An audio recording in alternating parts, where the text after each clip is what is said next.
بسم اللہ والصلاۃ والسلام علی رسول اللہ۔ یہ جو دن گزر رہے ہیں اور ہم انتظار میں ہیں عید الاضحیٰ کے، لوگ حج کے لیے جو ہے وہ جا رہے ہیں، اس میں کچھ یاد کرنے والی باتیں ہیں۔ قرآن پاک کی کچھ آیات ہیں، آپ صلی اللہ علیہ وسلم کی کچھ احادیث مبارکہ، اس کی طرف میرا اشارہ ہے۔ اللہ تعالیٰ ارشاد فرماتے ہیں کہ وَإِذْ قَالَ إِبْرَاهِيمُ رَبِّ اجْعَلْ هَذَا الْبَلَدَ آمِنًا، کہ یاد کیجئے اس وقت کو جب ابراہیم علیہ السلام نے یہ کہا کہ اے میرے رب اس شہر کو امن والا شہر بنا دے۔ مراد شہر مکہ، مکۃ المکرمہ، اور ابراہیم علیہ السلام نے اس کے لیے دعا کی وَجْنُبْنِي وَبَنِيَّ أَن نَعْبُدَ الْأَصْنَامَ، اور اے میرے رب مجھے اور میری اولاد کو بتوں کی عبادت سے بچا لے۔ یہ اللہ تعالیٰ فرما رہے ہیں کہ ابراہیم علیہ السلام نے اس شہر مکہ کے لیے امن کی جو ہے وہ دعا کی تھی۔ یہ دعائیں تھیں کیوں، اس کے بارے میں مختلف، میں اگر تاریخ میں تھوڑی سی بات کریں تو روایات جو ملتی ہیں اس پہ یہ ہے کہ یہاں پہ فرشتوں نے ایک گھر تعمیر کیا تھا۔ گھر سے مراد اللہ تعالیٰ کا گھر یعنی بیت اللہ، جس پہ اب ہم لوگ طواف کرتے ہیں اور حج عمرے کے لیے جاتے ہیں۔ بعض روایات میں ملتا ہے کہ یہ تعمیر جناب آدم علیہ السلام نے کی تھی۔ وہیں پہ پھر اللہ رب العالمین نے جناب ابراہیم کو حکم دیا کہ جاؤ اور اپنے اس دودھ پیتے بچے اور بیوی کو وہاں پہ چھوڑ آؤ۔ ابراہیم علیہ السلام اللہ کا حکم سمجھتے ہوئے وہاں پہ چھوڑ آتے ہیں، اور پھر جب واپس پلٹنے لگتے ہیں تو بیوی آواز دیتی ہے ان کو، بیوی آواز دیتی ہے تو ابراہیم علیہ السلام پلٹ کے دیکھتے نہیں ہیں۔ جب 2 یا 3 دفعہ ایسا ہوتا ہے تو ابراہیم علیہ السلام پھر کہتے ہیں، بیوی جب کہتی ہے نا کہ کیا اپنی مرضی سے چھوڑ کے جا رہے ہیں یا اللہ رب العالمین کی مرضی سے؟ اللہ تعالیٰ نے کہا ہے۔ ابراہیم علیہ السلام بس اتنا جواب دیتے ہیں کہ ہاں میں اپنی مرضی سے نہیں، اللہ رب العالمین کی مرضی سے تمہیں چھوڑ کے جا رہا ہوں۔ مراد کیا ہے؟ دودھ پیتا بچہ اور اپنی بیوی گھر والی۔ وہاں پہ کوئی جنگل، کوئی جناب کھانے پینے کا سلسلہ، کوئی پانی کا سلسلہ، کوئی رہنے کے معاملات، کچھ ایسا نہیں، بس اسی صحرا میں جو ہے وہ چھوڑے جا رہے ہیں۔ ہاں تھوڑی سی کھجوریں ہیں اور تھوڑا سا پانی ہے، وہ دے کے جو ہے وہ جا رہے ہیں۔ اور پھر جب جا کے وہ پلٹے نا، تھوڑے آگے گئے، آگے جا کے پلٹ کے پھر اللہ رب العالمین سے دعائیں مانگنی شروع کی، اے اللہ اس شہر کو امن والا شہر بنا دینا، اور ساتھ دعا کر رہے ہیں کہ اے اللہ مجھے اور میری اولاد کو، میرے بیٹے کو بتوں کی عبادت سے بچانا۔ یہاں پہ ایک دعا یہ بھی ہے کہ جو امن ہے نا، امن، پرامن ہونا، پرامن شہر، پرامن محلہ، پرامن ملک، یہاں تک کہ امن والا گھر جو ہے یہ اللہ رب العالمین کی بہت بڑی نعمت ہے۔ امن نہ ہونا تو معاملات نہیں ہو سکتے، نہ آپ دین اور دنیا کے معاملات آپ ٹھیک طرح سے نہیں انجام دے سکتے۔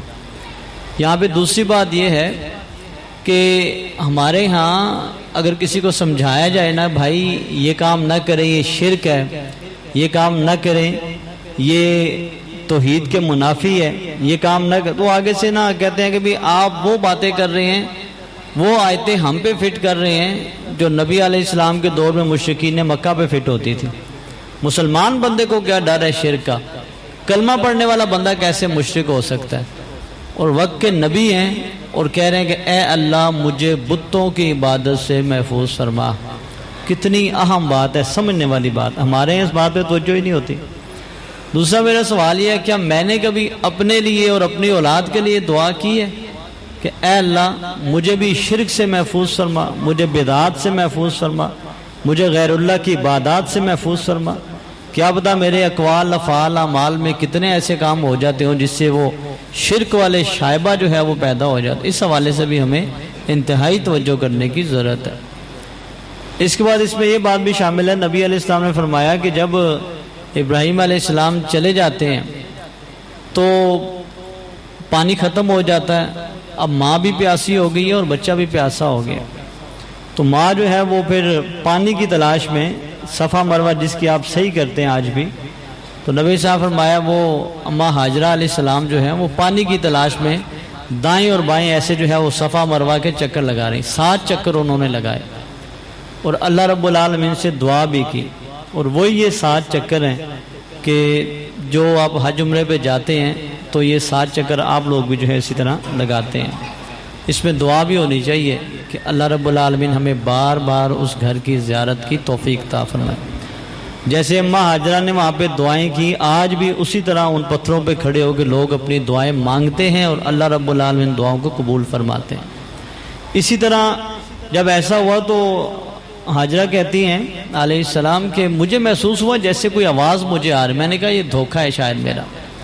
2 دفعہ ایسے محسوس ہوا، لیکن جب میں نے توجہ کی تو اللہ رب العالمین کی طرف سے ایک فرشتہ تھا جس نے جو ہے وہ اپنے پر کے ذریعے ایسے وہ پر مارا زمین پہ، تو اللہ رب العالمین نے وہیں سے جو ہے وہ پانی کا چشمہ جو ہے وہ اپنی رحمت سے اللہ پاک نے جاری کر دیا۔ لیکن کرنے کی بات یہ ہے، نبی صاحب فرمایا اللہ تعالیٰ رحم فرمائے ہماری جو ہاجرہ ہیں علیہ السلام پہ، اماں ہاجرہ پہ، اللہ تعالیٰ ان پہ رحمت فرمائے۔ یہ پانی جب نمودار ہوا تھا نا تو ہاجرہ علیہ السلام کیا کرتے ہیں، اپنے ہاتھ سے نا ایسے ٹیلے بنانا شروع کر دیے، سائڈوں پہ نا بند بنانا شروع کر دیے کہ پانی کہیں ضائع نہ ہو جائے۔ اپنی طرف سے ان کی ایک سوچ تھی کہ میں اور میرا یہ معصوم بچہ پینے کا کوئی پانی نہیں، یہاں پہ استعمال کا پانی نہیں اللہ پاک نے دیا ہے نا، تو اس کو جو ہے وہ محفوظ کرنا چاہیے۔ فرمایا اگر یہ اماں ہاجرہ علیہ السلام جو ہے اس پانی کو محفوظ نہ کرتی، یعنی اس طرح بند نہ باندھتی، آگے بہنے دیتی اس پانی کو نا، تو فرمایا یہ پانی اس طرح کا پانی نہ ہوتا بلکہ بہتا جاری ندی اور چشمہ بن جاتا اور دنیا اس سے سیراب ہوتی، یہ آب زمزم کا جو پانی ہے۔ لیکن انہوں نے جو ہے وہ اپنے اس ڈر سے پانی کا بندھن باندھ دیا آگے۔ یہاں ایک چھوٹا سا مسئلہ سمجھنے کا یہ بھی ہے، یہ بڑی توجہ والی بات ہے، بڑی توجہ والی بات ہے۔ آخری بات ہے درس کی، انشاءاللہ مزید تفصیلات کل کے درس میں بیان کریں گے کہ اگر اللہ تعالیٰ کا فضل کہیں سے نمودار ہو جائے، کوئی دکان ایسی ہے جہاں پہ آپ کا رزق بڑا ہی اچھا آ رہا ہے، کوئی دکان ایسی ہے جہاں سے رزق اچھا آ رہا ہے، کوئی ایسی جگہ ہے جہاں سے آپ کے رزق کا کوئی سلسلہ شروع ہو گیا، کبھی اس کو جو ہے نا وہ دھتکاریے گا مت، اسے ضائع مت کیجیے گا۔ عموماً لوگ وہ جی میرا کرایہ اتنا تھا مالک نے اتنا کر دیا، وہ یہ نہیں سوچ رہا کہ کرایہ مالک نے اتنا کر دیا، یہ سوچو کہ یہاں سے کتنی آمدن آپ لے رہے ہیں۔ وہ جو لوگ ذہن خراب کرنے والے ہوتے ہیں انہیں خراب کرنے دے ذہن، لیکن اگر اللہ کے فضل کا چشمہ وہاں سے پھوٹا ہوا ہے نا تو اس کو کبھی ختم نہ کیجیے گا۔ اگر کوئی بندہ آ کے آپ کو کوئی اچھی آفر دیتا ہے، اچھا بندہ ہے، اچھی آفر دیتا ہے آپ کو، تو کبھی اس کی آفر کو رد نہ کیجیے گا۔ آپ مانگنے والے نہیں ہیں، آپ کے معاملات بہتر ہیں، لیکن اگر کوئی بندہ آ کے آپ کو کوئی گفٹ دیتا ہے، بھلے وہ پیسے ہوں، بھلے وہ گاڑی ہے، کوئی پراپرٹی ہے، کوئی ایسی چیز ہے، وہ آپ کو ایسے تحفہ بندہ دے دیتا ہے، کبھی اس کا انکار نہ کریں۔ آپ کہیں گے یہ عجیب بات ہے، یہ بات اس لیے میں کر رہا ہوں کہ یہ اللہ تعالیٰ کا بعض اوقات فضل ہو رہا ہوتا ہے اور آپ کو بات کی سمجھ نہیں آتی، اور یہ بات میں اپنی طرف سے نہیں کہہ رہا، یہ بات ہمارے استاد محترم ایک بزرگ ہستی گزری ہیں، حافظ عبد المنان نور پوری رحمہ اللہ۔ ایک دوست پریشان ہو گئے، کوئی ضرورت تھی، انہوں نے بیت اللہ میں بیٹھ کے دعا مانگی اللہ سے کہ اللہ میرے لیے آسانی کے دروازے کھول دے۔ وہ کہتے ہیں اتنا پیسہ انہیں ملا کہ انہوں نے دوست سے کہا بس یار بس بس بس بس، انہوں نے بس بس کہہ کے آئے ہوئے پیسے روک دیے، اور پھر اس کے بعد جب معاملات پریشانی والے ہیں نا کچھ عرصے کے بعد، تو انہوں نے کہا جی بڑے دعائیں معاملات یہ وہ، آخر ان کے پاس گئے، کہا یار تجھ سے کوئی غلطی ہوئی ہے، کہا جی مجھے نہیں پتا کیا غلطی ہوئی، سوچ ذرا۔ انہوں نے ساری باتیں بتائیں، پھر عمرے کی بات بتائی کہ میں وہاں جا کے یہ دعا مانگی تھی، پیسوں کا جناب ایک بہت سارا سلسلہ، میری ضرورت سے زیادہ پیسے ہو گئے، میں نے رکوا دیے، تو کہا یہی تو بات ہے نا، تو نے اللہ کے گھر کے سامنے بیٹھ کے دعا مانگی، اللہ نے چشمہ کھول دیا اور تو نے اس کے آگے بند باندھ دیا۔ اب یہ کھولنا جو ہے وہ بڑا ہی مشکل کام ہے، اللہ پاک سے دوبارہ رجوع کرو۔ یاد رکھیے گا لگی نوکری لوگ چھوڑ دیتے ہیں غصے اور بدتمیزی کی وجہ سے، اور جی مالک نے اس طرح کہہ دیا تھا، اور جی میری نہیں بنتی، مجھ سے نیچے لگ کے کام نہیں ہوتا، وہ ساری زندگی دھکے ہی کھاتا رہتا ہے۔ لگی دکان چھوڑ دی، لگا ہوا کاروبار چھوڑ کے مست ہو کے بیٹھ گیا، اللہ نے روزی کا ٹھیا دیا ہوا ہے جناب، وہاں پہ موبائل گیم اور گپ شپ اور باتیں اور ٹی وی میں مصروف ہو کے، سمجھے ان باتوں کو نہ، اللہ نے دی ہے جگہ تو اسے بڑے اچھے طریقے سے استعمال کریں۔ اگر کوئی بندہ پیسے آپ کو یا کوئی ایسی چیز دیتا ہے، اس کی دلیل کیا ہے؟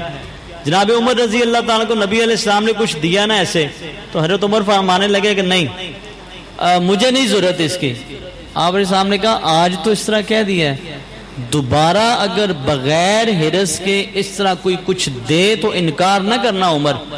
تجھے اس بات کا پتہ ہے کہ یہ جو تجھے کچھ چیز مل رہی ہوتی ہے نا، یہ اللہ رب العالمین تجھے دے رہے ہوتے ہیں۔ ان اللہ قد اعطاک، بظاہر سامنے بندہ ہے لیکن اس بندے کے دل میں جس نے بات ڈالی ہے وہ اللہ رب العالمین۔ اور حدیث کے لفظ بڑے صاف ستھرے، ان اللہ قد اعطاک، وہ جو تجھے بغیر مانگے بغیر حرص سے مل رہا ہوتا ہے وہ اللہ تعالیٰ تجھے دے رہے ہوتے ہیں۔ اور اللہ رب العالمین دے اور بندہ آگے سے دھتکار دے، نہ کر دے۔ اچھا حضرت عمر نے کوئی ایسی بات نہیں، حضرت نے کہا جی میرے پاس ہیں جی، آپ کسی اور کو دے دیں۔ فرمایا نہیں، تیرے پاس ہیں تو ٹھیک ہے، جب اللہ تجھے دے رہا ہے استعمال کرنے ہیں تو کر، نہیں استعمال کرنے تو کسی اور کو دے دیا، تو کسی اور کو دے دے، لیکن اپنے طرف سے نہ روک۔ یہ بہت بڑی غلطی ہے جو ہم لوگ کر جاتے ہیں۔ بہت اوقات اللہ تعالیٰ کی طرف سے آفرز ملتی ہیں، ایسی ہم چھوڑ دیتے ہیں، پھر ہم روتے رہتے ہیں ساری زندگی۔ تو بہرحال اماں ہاجرہ علیہ السلام جو ہے، یہ رحمت کا چشمہ وہاں سے پھوٹا۔ پھر اس کے بعد کی تفصیلات ہیں، وہاں مزید کچھ آبادی اور ابراہیم علیہ السلام کی دعائیں قبول ہوئی، انشاءاللہ وہ کل کے درس میں بیان کریں گے۔ اللہ تعالیٰ عمل کی توفیق عطا فرمائے۔